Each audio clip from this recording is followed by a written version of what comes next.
адам ғана сол мешітті тұрғызады деді. Сондықтан да иншалла мешіт салу бұл үлкен сауап. Пайғамбарымыз саллаллаху алейхи вассалам айтады, кім Алланың разылығы үшін мешіт тұрғызса, Алла тағала ол пендесіне жәннаттан бір сарай тұрғызады дейді.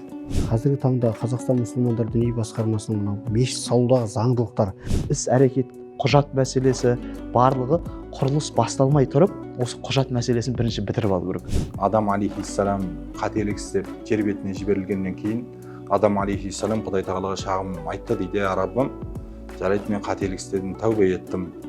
Бірақ жер бетіне түстім, мен бұрынғы періштелердің жақсы әңгімелерін естімей қалдым. Жоспары қалай болатындығын, қандай нәрсеге салынатындығын, барлық өрт сөндіру қызметі болсын, қандай барлық шаралардың барлығын қарастырып, содан кейін барып олар тексеріп, рұқсатын беріп, не істейді, мешіт салуға рұқсат берді. Құрылысты содан кейін барып бастауға рұқсат етті. Соныменен ауылға көктемде мешіт басталады, күзде мешіт іске қосылады. Сөйтіп мешіттің ашылуына жаңа кісілерді шақырады, спонсор болған кісілерді. Сөйтіп жаңа батасын береді ғой жаңа.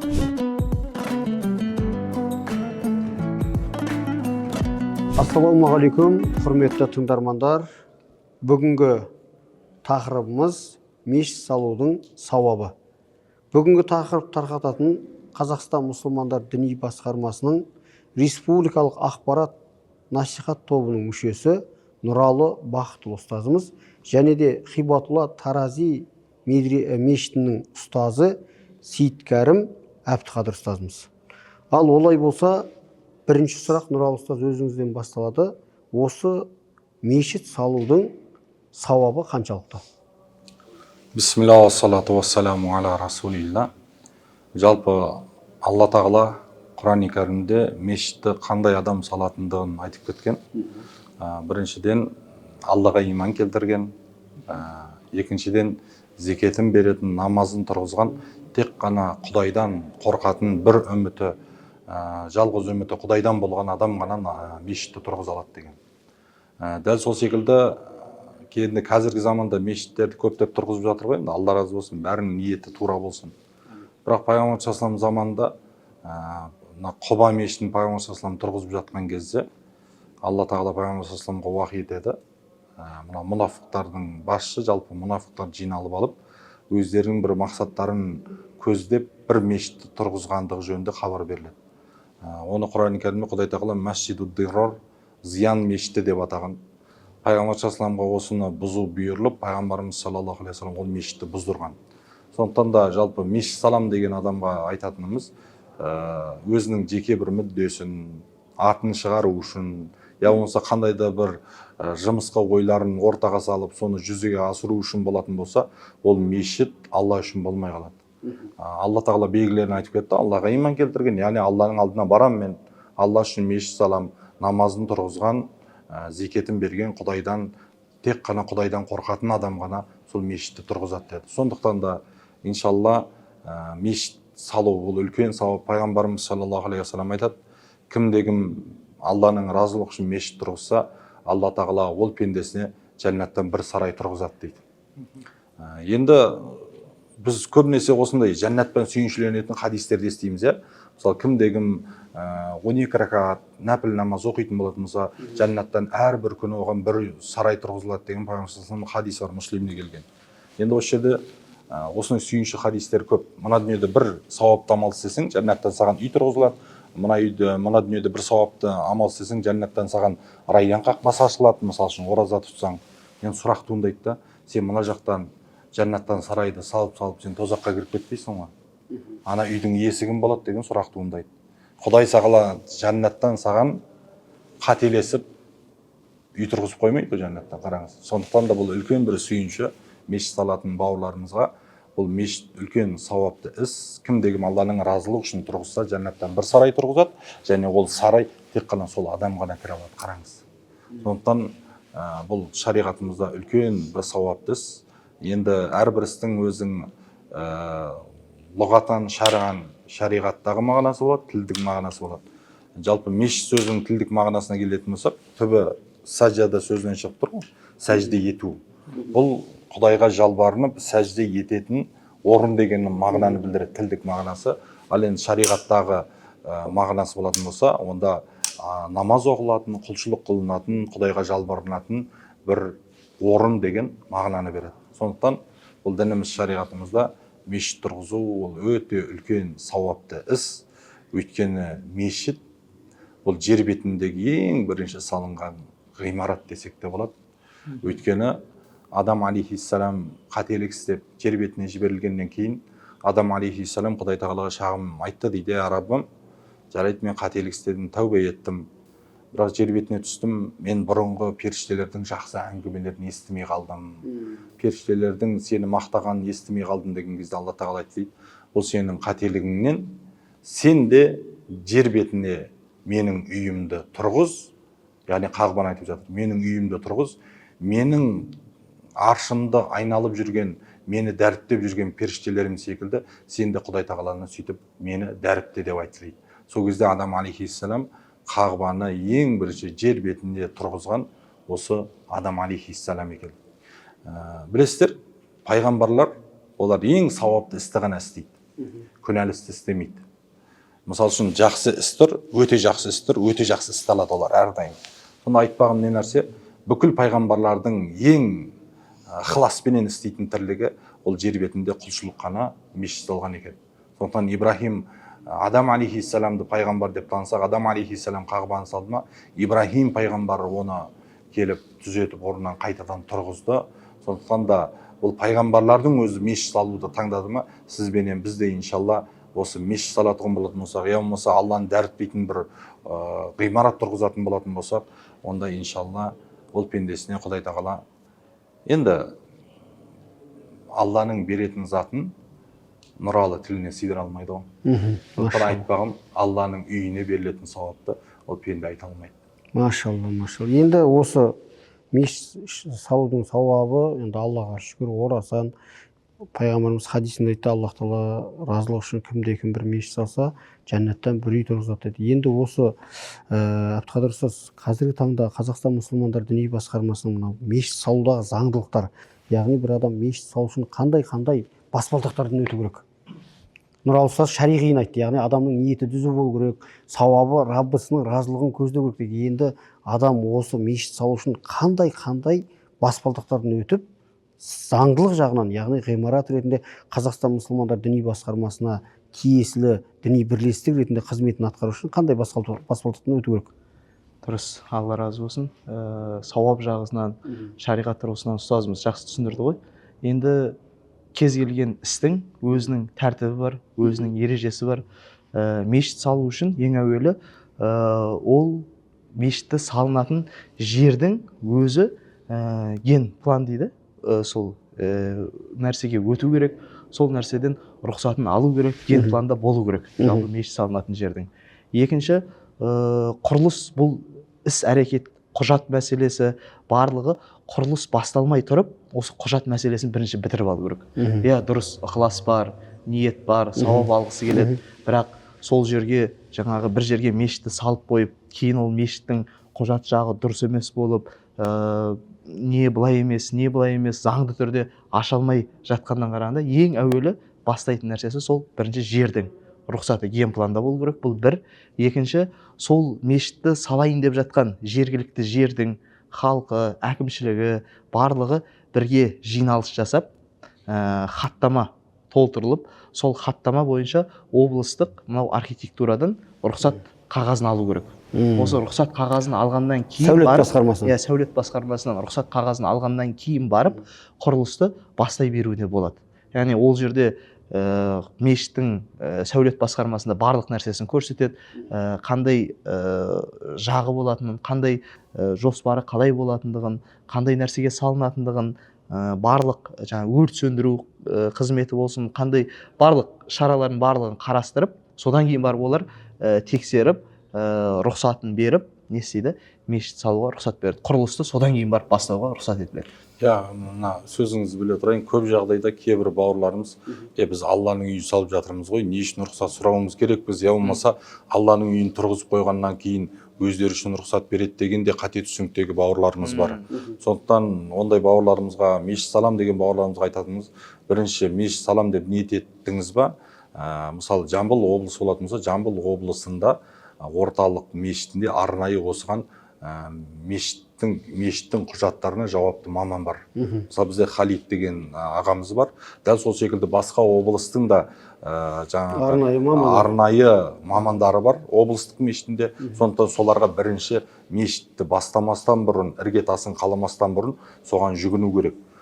Келісіп пішкен тон келте болмайды дейді, 7 рет өлшеп 1 рет кес дейді. Сондықтан да кей жағдайда кейбір өлкелерде тұрғызылып арнайы сол мешітке арнайы орын болмағандық себепті ол мешіттердің де істемей тұрған жайы бар. Сондықтан менің айтатын, мешіт салам деген адам қай өңірде тұрады, қай облыста тұрады, сол облыстық мешітте арнайы жауапты мамандар бар. Соларға бірінші жүгініп барып, одан кейін барып бастаса, бәрі иншалла пысық болады деп. Нұралы ұстаз, енді осы жерде бір ойға оралатын сұрақ, мынау қазіргі таңда шыны керек заманауи дейміз бе, әсемдігі, үлкендігі, соның бар сәулетімен жаңағы керемет көрінісі келіскен, әсемдеу жақ, осы мешітті әсемдеуге рұқсат па шариғатымызда? Енді мен сіздің сұрағыңызды түсініп тұрмын, ысырап емес па деген сияқты. Мысалы кейбір мешіттерде таңға дейін свет жанып тұрады, мысалы. Андай шыны керек сыртында освещениесі бар, ішінде де мысалға жарық нелері бар, одан барып шыны керек шамадан қымбат оюлар салған, аппақ мраморларды қойған деген сияқты. Кондерларымыз 24/7 қызметін жасап тұратын, осы жағын. Енді 24/7 кондерлар қызмет жасамайтын жар, бірақ мен 2011 жылы Ақтөбе облысында болған кезде Нұрғасыр мешіті сол кезде жаңадан іске қосылған кездер. Сол кезде Нұрғасыр мешіті Ақтөбеге керемет көрік беріп тұрған, дәл ортасында жарқырап, жаңағы шырақтардың барлығы жанып тұрады. Сол кезде сұрайтын мен, осының жаңағы жарығына, светіне қанша кетеді деп. Сол кезде 600 мыңдай ма сондай кетеді деген. Ол кезде 2011 жылы 600 мың деген $4,000 есебін. Бірақ сол кезде әкімшілік төлейтін. Сол кезде сұрақтар да туындаған екен имамдар тарапынан. Енді бұндай қаражатты төлегеннен гөрі жаңағы жақпай қойған дұрыс шығар деген кезде, сол кезде Алла разы болсын, Ақтөбе облысының әкімі кім екені есіме шығып тұр. Бердібек Сапарбаев па марқұм.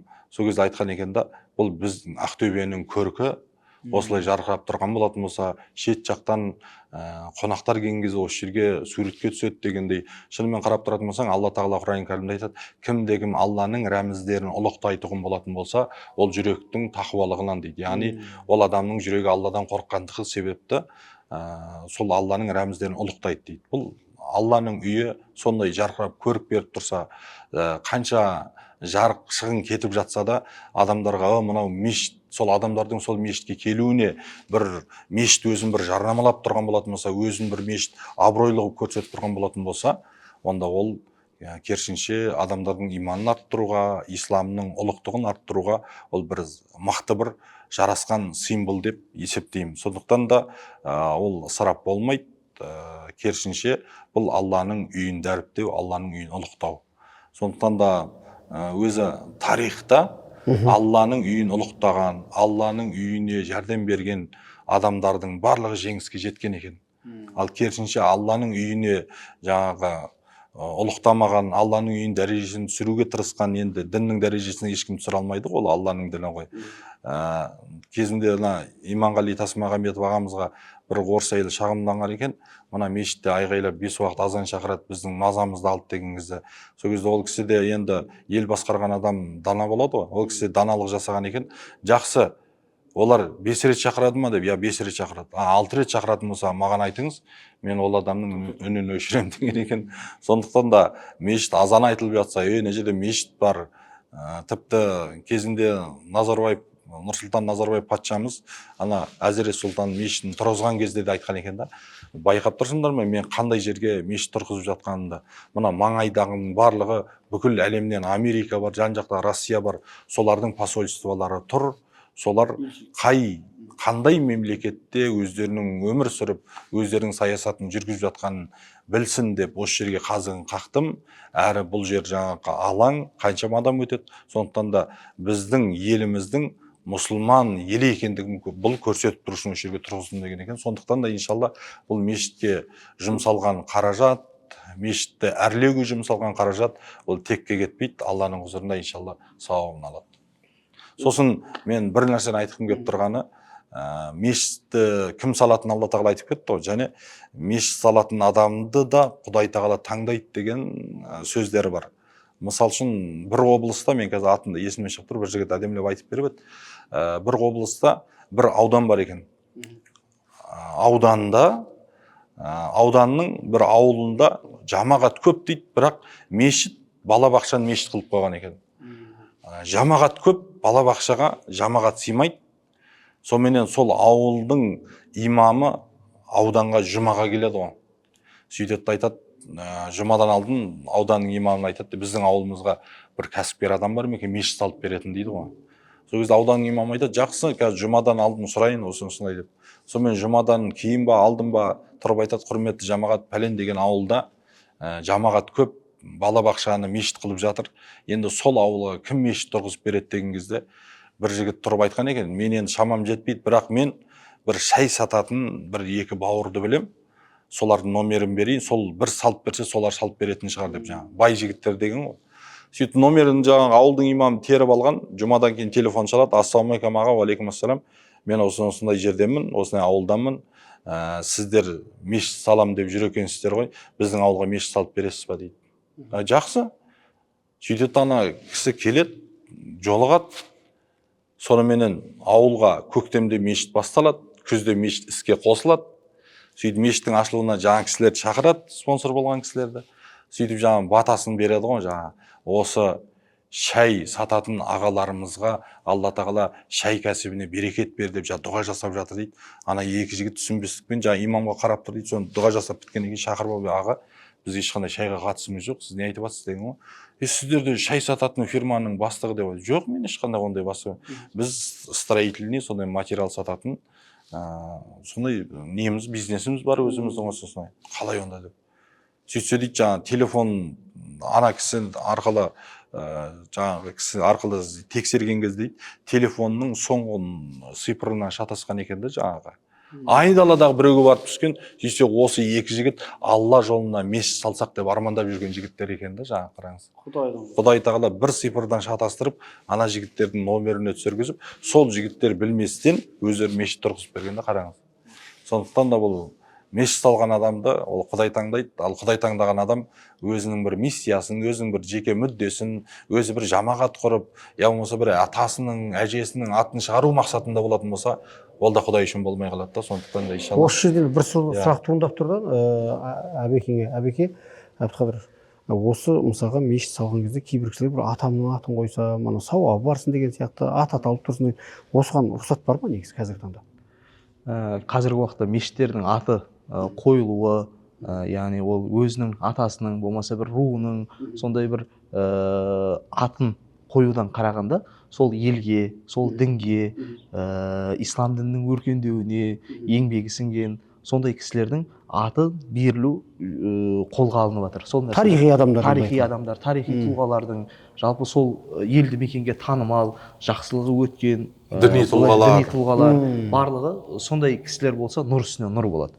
Ал жаңағы ұстаз айтқандай, тек өзінің атасының, болмаса руының, болмаса кімнің ру екен, кімнің мешіт екен білініп тұрсын деген мақсатта жасалынатын болса, ол әуелгі айтқан ниетіне қайшы болып қалады. Яғни Алланың разылығы деген ниет болмай қалады. Мысал үшін кейбір кісілерді білем мен, мешіт салады, мешітіне өзі ішкі тірлігіне де араласа берсін, бірақ менің руымның молдасы болсын дейтінде, ру қуалап жүргенде кісілер бар, енді Алла сақтасын. Енді қазақ десе өзіңе, қатын десе анаңа тиеді дегенде кейбір кезде біз шыны керек астамшылдыққа түсіп кетеміз.